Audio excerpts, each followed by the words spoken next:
Hello friends, welcome to my channel. उम्मीद करती हूँ आप सब खुश होंगे, आबाद होंगे और अपने अपने घरों में महफूज होंगे। फ्रेंड्स, आज मैं बहुत ही अहम टॉपिक पे बात करने के लिए आपके सामने आई हूँ और आप और हम जिस मुद्दे को मैं लेकर आई हूँ उसको अच्छे से सीखने और समझने की कोशिश करेंगे। फ्रेंड्स, आज हम अपने मुआशरे में देखते हैं कि जिस भी घर में और जिस दिन बेटी पैदा पैदा होती है उसी दिन से माँ बाप और घर के बड़े लोग से लेके हर एक जन इस बात की चिंता में लग जाता है कि बेटी के लिए दहेज जोड़ना है, बेटी के लिए जहेज के लिए बहुत सारी चीज़ों को संजो के रखना है और पैसा भी बचाना है। लेकिन फ्रेंड्स, मैं आज आपसे यही बात करने के लिए आई हूँ कि अपनी बेटी के जहेज को जोड़ने से बेहतर है कि आप अपनी बेटी को इस काबिल बनाएं कि वो अपने पैरों पे खड़ी हो। फ्रेंड्स, मैं आज एक मुद्दे को लेकर आई हूँ जो 1 साल पहले का हमारे इंडिया में हुआ था कि आयशा नाम की बेटी ने, उसके ऊपर इतना दबाव था, शदीद दबाव में आकर उसने सुसाइड कर लिया। और यही दबाव था कि उसके हस्बैंड और उसके ससुराल वाले ये मांग कर रहे थे कि वो अपने घर से 1.5 लाख रुपए लेकर आए, और जिसके लिए उसके हस्बैंड ने उसको 4 दिन कमरे में बंद रखा और बहुत सारे उसके ऊपर जुल्म किए और उसके साथ साथ उसको खाने को भी नहीं दिया। और जब ये सब हो रहा था तब वो प्रेग्नेंट भी थी और इसी सब दबाव, परेशानी और जुल्मों के कारण उसका मिसकैरेज हो गया, उसका अबॉर्शन हो गया। और उसके बाद भी उसके हस्बैंड को, उसके ससुराल वालों को उस पर दया नहीं आई और ये जुल्म लगातार होते रहे। और एक दिन उसने तंग आकर इंडिया में, अहमदाबाद एक शहर है और जहाँ की वो रहने वाली थी, और वहाँ पर एक बहुत बड़ी नदी साबरमती नदी है, और जहाँ पर आकर उसने खुदकुशी कर ली। और जब उसने अपने हस्बैंड से खुदकुशी से पहले बात करना चाहा और उससे कहा कि ना, अब मेरे जीने की उम्मीद ख़त्म हो गई है, मैं आपसे बहुत प्यार करती हूँ लेकिन अब मेरे से सहा नहीं जाता, इसलिए मैं मर रही हूँ।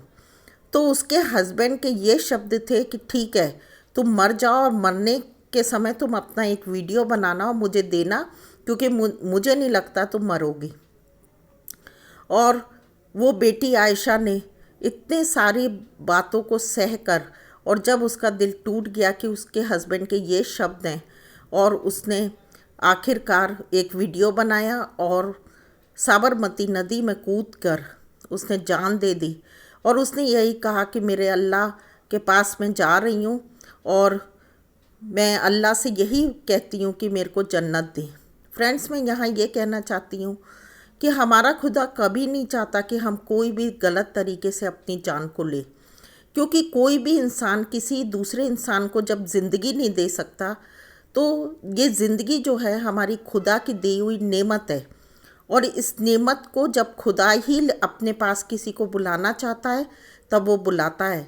हमारा कोई हक नहीं कि हम अपनी ज़िंदगी को बर्बाद करें। लेकिन फ्रेंड्स, क्या करें, लड़कियां इतनी मजबूर हो जाती, इतनी टूट जाती हैं, इतना सह लेती हैं कि उनको आखिर में लगता है कि हम अपनी ज़िंदगी को तबाह कर दें। तो फ्रेंड्स, मैं इसी मुद्दे को लेके आई हूँ कि अपनी बेटियों के लिए जहेज जोड़ने की अपेक्षा आप अपनी बेटियों को अच्छी से अच्छी एजुकेशन दें, सारा पैसा उनके पैरों पे खड़े होने में लगा दें, उनको फाइनेंशियल, मेंटली घर से ही स्ट्रॉन्ग बनाएं।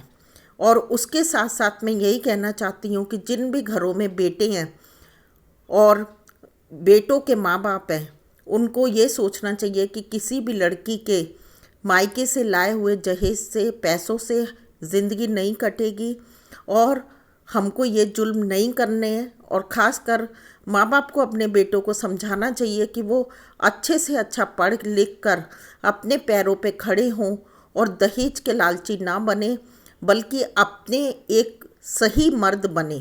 क्योंकि जो असली मर्द होगा वो कभी भी अपनी बीवी के जहेज के ऊपर, या कभी ये नहीं चाहेगा कि मेरी बीवी के मायके वालों से मैं कुछ ना कुछ पैसा ऐंठूँ, क्योंकि एक असली मर्द यही चाहता है कि वो अपने पैरों पे खड़े होके और सारे खर्चों को वो खुद उठाए और फाइनेंशियली मजबूत हो, ताकि वो मजबूती से वो अपने परिवार को, अपने बच्चों को, अपनी बीवी को सुकून दे सके और एक अच्छी ज़िंदगी जी सके। ये हिदायतें, ये नसीहतें माँ बाप को, लड़के के खासकर मैं माँ बाप से कहना चाहती हूँ कि अपने घर से ही दें। और मेरे पास जैसे बेटा है तो मैं उसको हर समय अच्छी बातें सिखाती हूँ और उसके दिल और दिमाग में ये भरने की कोशिश करती हूँ कि हमेशा उसको औरतों की इज़्ज़त करना है, बहनों की इज़्ज़त करना है और एक औरत को किस तरीके से हैंडल करना है, उसकी कैसे केयर करनी है और कैसे उसके बारे में हमेशा अच्छा सोच के चलना है और एक सपोर्टिव बनना है। तो ये बातें माँ बाप का, खासकर माँ का, इस बात में बहुत बड़ा रोल होता है कि वो अपने बेटों को सिखाए। फ्रेंड्स, और मैं इस वीडियो के ज़रिए आपको यही मैसेज देना चाहती हूँ कि अपनी बेटियों को घर से ही मजबूती दें और हमेशा उनको ये सिखाएं कि आपको डरना नहीं है, आपको हमेशा मजबूत रहना है, खुदा का खौफ रखते हुए अपनी ज़िंदगी को बड़े कॉन्फिडेंस से जीना है और उसके साथ साथ अपनी बेटियों को दहेज के रूप में एक अच्छी एजुकेशन और डिग्रीज़ और उनके पैरों पे खड़ा करके उनको मजबूती दें। Thank you friends. उम्मीद करती हूँ कि आपको मेरे सजेशन, मेरे एडवाइजेज़, मेरा वीडियो पसंद आया होगा।